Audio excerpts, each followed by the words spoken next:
Good day, creative friends. I hope you're well. So, today I thought I would answer a question that I get asked quite often. It has to do with doodling and what kind of pen is the best to use when you want to add watercolor afterwards. And the answer is it depends. It depends on different factors. For instance, if you are using a Signo DX pen, for example, which is a UNI-BALL product, this pen is not waterproof. It's not made for that. However, I'm able to use it in my sketchbook with watercolor and the ink won't bleed. So that tells me that some pens that are not waterproof will be able to resist bleeding on certain types of paper. Having said this sketchbook here that I'm using right now, I don't know what kind of paper it is. To me, it feels like cotton paper.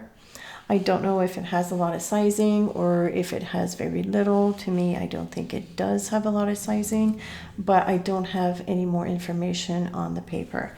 And for your information, it is this sketchbook. It's a Paul Belvedere sketchbook. I get it online. And I will put the link in the description. Because the pens react differently on certain types of paper, I've also glued a piece of watercolor paper. This is B paper, which is a paper that I use quite often to make my videos. There are other watercolor papers out there. So my suggestion to you is that go through your stash, find the pens that you're comfortable doodling with, and test them out on the materials that you have at home. If you like to use Arches paper, test them out on Arches paper. But for the sake of this video, I'm just going to test out on B paper and on this sketchbook paper. I'm going to do a couple of doodles. So let's do a swirly flower, which is what I would probably do normally. 2 leaves. I'm also going to add a few dots because these are usually more saturated with the ink, right? Because I'm going in circle. And then I'm going to use a whole bunch of lines, consecutive lines, like so.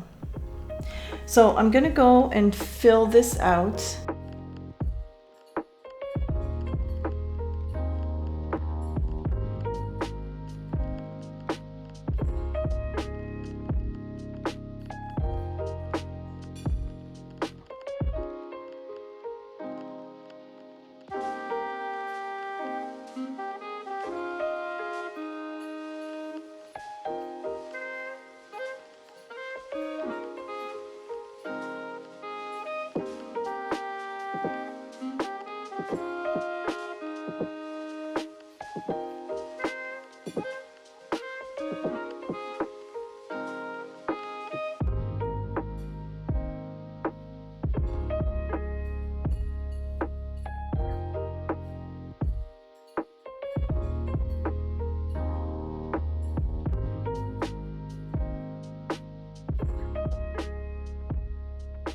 Time to test out.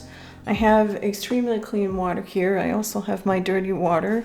So I will rinse in between, because if I go across here and there's one that bleeds, it's going to bleed. It's going to falsify the other results.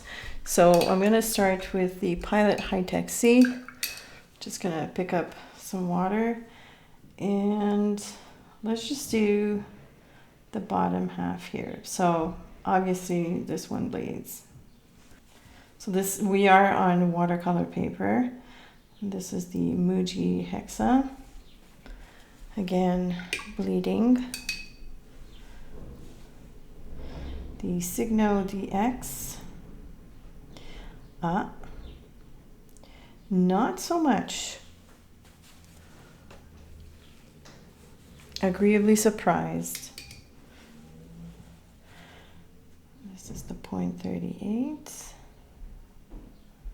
This one has a little bit more of a dilution, probably because it dispenses more ink. Now bear in mind, I did not heat set this. This is the UNI-BALL Deluxe Micro, which is supposed to be completely waterproof, which it is. I think if you're seeing a bit of smudging here, that's because I have my lead pencil lines, which I should have erased. This, whoops, not enough water probably. This is the OHTO graphic liner. This looks also as if it might be waterproof. And the UNI-BALL Ultra Micro. Not waterproof. Okay, interesting. I'm gonna move on to the bottom row here. So we're still on the watercolor paper. So this is the Pigma micron.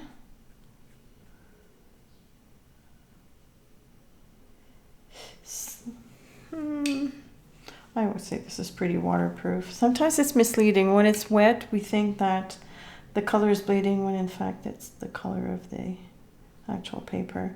This is the FABER-CASTELL, the Pitt artist pen. Then let me see, make sure that my brush is completely free of other color. This is the microperm by SAKURA. Yeah, if the dots are not bleeding, it's a good sign, because the dots are probably the ones that are the most saturated. This is the YASUTOMO permawriterII, which I knew was permanent. Next we have the blackliner by MOLOTOW, which is also permanent or waterproof. The COPIC multiliner.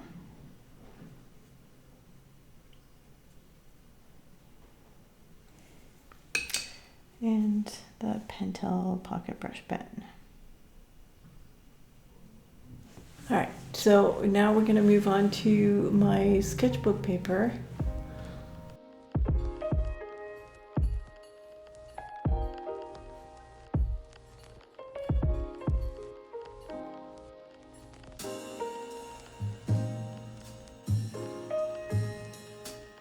For these two here, the Pilot High Texi and the MUJI hexa, I just want to make sure that I cover all the bases, because I know from in the past sometimes I tried to cheat the system and sometimes I can get away with adding a tiny bit of color without touching the lines too much, and it was okay. The bleeding wasn't too bad.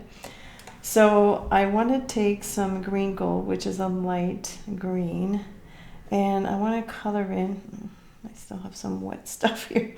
I want to color in the leaves and see if I can get away with that. Right? Like, knowing that the pen is not permanent, I would kind of still be able to color in some shapes. Do you know what I mean? Like, I don't want to write them off. So,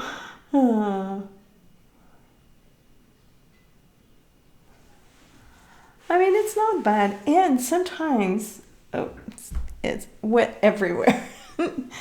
Sometimes, bleeding can be interesting, you know?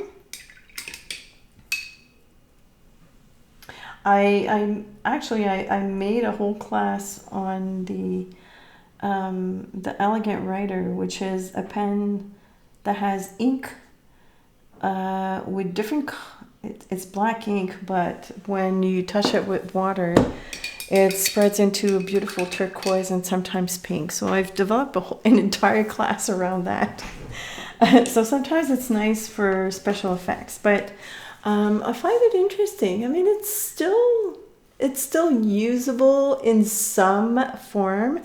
You can see also the different composition in terms of the ink. This one It tends to be a little bit more of a purpley pinkish tone, and this is probably like on the bluish or even greenish side.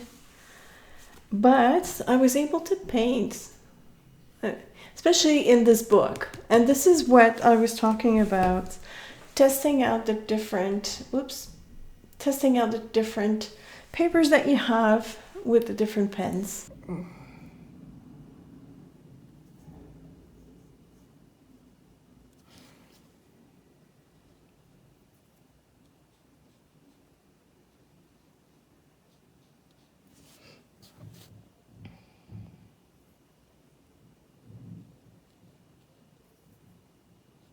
So I went ahead and colored everything just because it's prettier to look at. In terms of my favorite, obviously it's no surprise, I prefer the Signo DX. Whether it's the 0.28 or 0.38 is all good to me. And it also comes in blue, black, and it comes in different colors as well. It's readily available. You can find them on Amazon, I'm pretty sure. I usually buy mine from jetpens.com, but because I live in Canada, I have to pay duties, so it's usually quite pricey. So when I order a big batch, but I try to find them on Amazon first. Yeah, and the reason why I liked Signo DX, another reason why I liked Signo DX pens is the fact that it's a rollerball pen as opposed to a felt tip.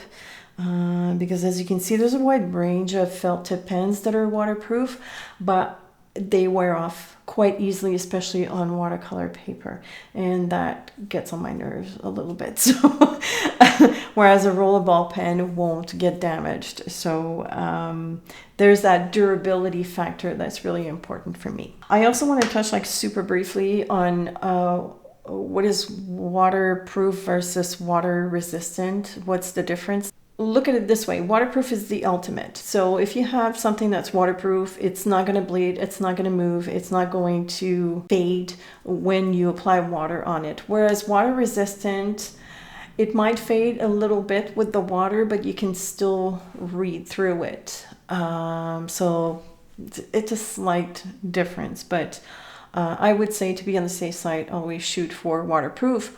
However, test it out anyways. When a pen is waterproof, it will say it on the barrel usually, because that's a big selling criteria.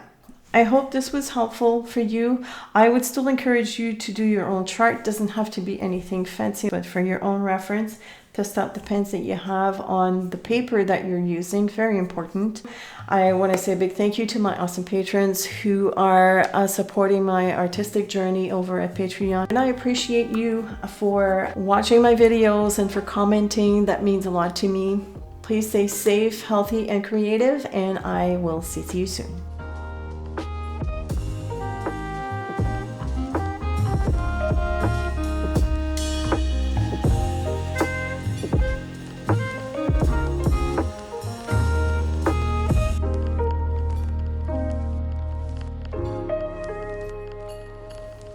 Thank you.